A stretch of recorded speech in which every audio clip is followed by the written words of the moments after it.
بسم اللہ الرحمن الرحیم۔ السلام علیکم ورحمۃ اللہ وبرکاتہ۔ معزز خواتین و حضرات، گلستان سعدی کی ایک اور دلچسپ حکایت کے ساتھ آپ کی خدمت میں حاضر ہیں۔ حضرت شیخ سعدی رحمۃ اللہ علیہ نے ایک ہنسمکھ اور خوش اخلاق آدمی کا واقعہ اپنی کتاب میں درج کیا ہے۔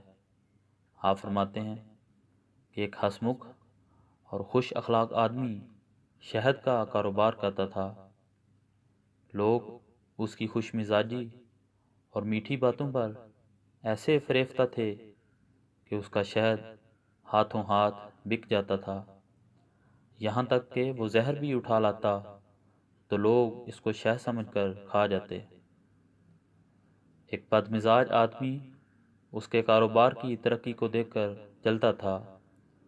اس نے سوچا کہ اس کے شہد میں کون سا سرخاب کا پر لگا ہوا ہے، چلو ہم بھی یہی دھندا شروع کرتے ہیں۔ چنانچہ اس نے بھی شہد کا کاروبار شروع کر دیا، لیکن اس کی ترشروئی کو دیکھ کر لوگ اس کے نزدیک بھی نہ پھٹکتے تھے۔ سارا دن گلی کوچوں میں ہانک لگاتا، لیکن ایک گاہک بھی نہ آتا۔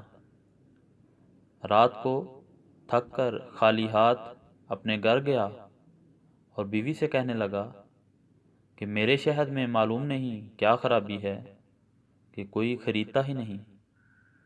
بیوی نے ہنستے ہوئے جواب دیا کہ تلخ مزاج آدمی کا شہد بھی تلخ ہوتا ہے۔